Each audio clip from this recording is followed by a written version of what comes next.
I tell you what, I will tell you for a fact, you could take the best safety precautions, have the best safety protocol, and people still get hit by trains. I mean, you see them workers and how the train makes all that noise when it's going by. Just remember, some of those guys are running power tools, they got earplugs in. I mean, how would you hear that coming if you got a massive power tool and it's making all the noise and you got earplugs in? Plus, you got those guys in those UV masks for welding. I mean, you see how just people walking on the tracks get hit by a train. I mean, now put earplugs in, welding mask on, running power tools, and you get an idea of how dangerous that is. I mean, look how close that is. It's like you hear hot rail, you have that train going within feet of you. I mean, how would you see or hear that if you got earplugs in, power tools running, and a mask on? You wouldn't, and they would hit you if you got too close. I mean, power lines too. Power lines, it's like climb up 50 feet. You got all the tools you'd have at a workbench, except there is nowhere to put it but a tool bucket. I mean, it's like no vise, nowhere to put the tools, but you're up there working on that stuff. I mean, that puts it in perspective how hard and tough and dangerous this stuff is. I mean, at least you could hear and see the train. But then you got power lines and electricity, that's a whole other animal. I mean, I tell you what, that electricity, it doesn't care. Electricity sits there waiting to kill you. I mean, it sits there with no noise, just waiting to kill you. And all it takes is one mistake and you get shocked. And even if you don't make a mistake and take the best safety procedures, you could still get killed by electricity you don't see. I mean, there was one guy online, he had a problem with the capacitor bank, and then he found a broken connector. And he couldn't reach in there and get the piece of the broken connector off and out of the capacitor bank. So he took his rubber glove off, stuck his hand in there, and he said as soon as he touched that grounded metal, it blew half his right arm off. On a piece of metal that's supposed to be grounded and safe. And basically it was backfed from another power source. I mean, you see how dangerous this stuff is. I mean, this level of technology and skill is not something you're going to get at college.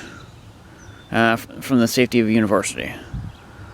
I mean, this stuff is like hands-on. Most people never get to see it in their life or have any idea what it's like. And then you hear those college kids saying how trains pollute everything and all this and that. And how politicians and people ban trains, put all these restrictions on them. You know, all that's going to do is drive up the cost of all the stuff you use every day. The railroad is a shipper. 90% of its customers are small businesses. The very businesses that make the products that you buy. You put restrictions on these trains, it drives all the costs up for everything you buy. I mean, look at these trains. UPS trailers, FedEx trailers. It costs them more to put them trailers on the trains. It's going to cost your Amazon stuff more to ship. I mean, you can see how that works. Come on, battery, you're not dead. I mean, any more restrictions and fines, things in the railroad is just going to cost you more at the store. And not just there, at the gas pump to fill your car up so you can go to work. Your price of auto parts will go up. I mean, you see how that could happen. And I will tell you, anybody that's watched the news recently in the last few months, there's that. So, anybody that's ever, that's what's been parked on by Wade the lineman. So that's one of the guys I know from there. Speaking of electricity, I tell you what, be safe, guys, please. Everybody be safe out there. Firefighters, police officers, who else? I mean, EMTs, 911 dispatchers, everybody out there, please be safe. I mean, I tell you, EMS, fire, police, they got their own hazards, and they're a hazard in themselves. And I tell you what, next time you think the officer is hard on you, how do you think the officer's boss is on him when he messes up? I mean, go and think about it that way, if you're in a perspective. Plus, you see the power company and township workers, don't yell at them. Yell at the higher-ups, because they're the ones that send them out to do stuff. I tell you what, if you don't think township workers are doing their job, that's when you go and you go get the higher-ups and you get them out and you get somebody in there that actually makes changes and gets things working. And that's how you fix things. Get somebody in there that knows what they are doing.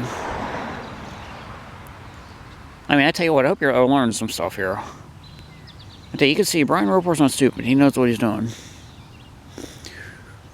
I'm sitting down here watching that train someone came out of the yard. I'm thinking, Brian Roper, Wilmington Yardmaster would sound pretty cool.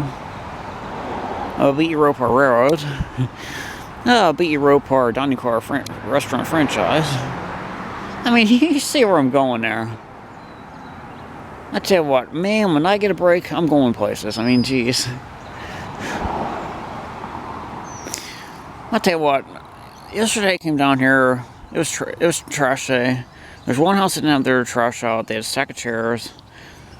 I go by today and they're not, and the chairs aren't there. So I hope they didn't throw them away or anything. You know what, Brian?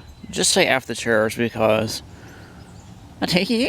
I mean, you got better things to worry about than them damn plastic chairs. Sorry, I swore there. I mean, I'll tell you what, we're getting some good stuff here. I mean, jeez. Alright, come on, Amtrak. Clear, CB traffic, can't say it. Should hear him any minute on there.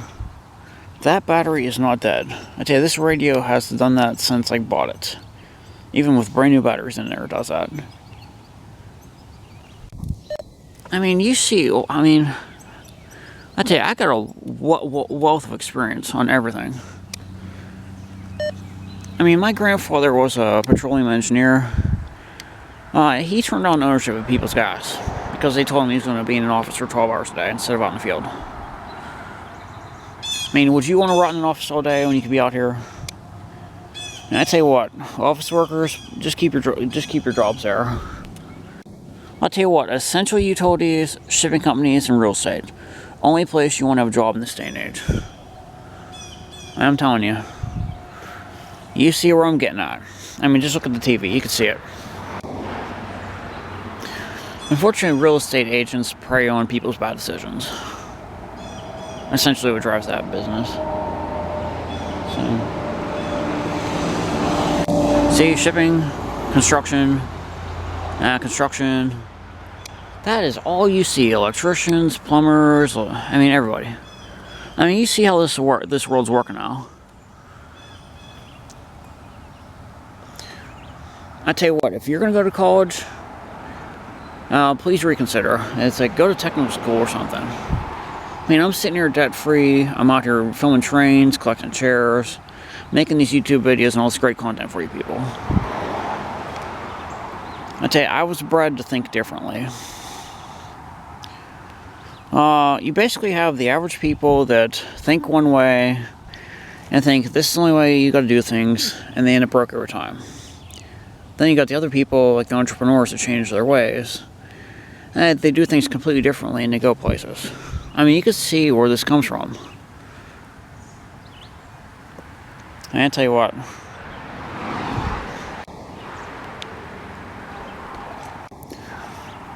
I remember R.J. Corman's financial advisor, the Durant Service Company. The guy's like, I had to come out and see what kind of work he did. I had no idea what it was like or what he did till I came to the derailment scene. I found him in the tunnel. He had sweat pouring out of his boots like Niagara Falls. He looked exhausted, and he'd already been doing that for like 10 hours. And all I had to do was walk 100 yards on the tracks, and I was dying in my suit and tie. And I watched him pull 100 coal cars out of that tunnel. He was covered in coal dust. He had sweat pouring out of his boots like Niagara Falls. He was exhausted. But he didn't complain and loved every bit of it. And I said, I don't know how he does it. Like I said, I tell you what, you go out and see what people do. If you want to see what this stuff's like. Before you go and complain and put more regulations on things. I mean, the railroad is the lifeblood. I mean, none of these towns would be here because of this. I mean, you look at this. What you got? That town down there, Trafford, Larmer, Irwin, Jeanette, Greensburg. You go all the way out to Crescent, Latrobe, and all that. None of these towns would be here if it was not for this railroad. I tell you what, that's a good lecture there for you. I tell you what, guys, have a good day, good luck, be safe out there, and just make good decisions. Because your entire future depends on it.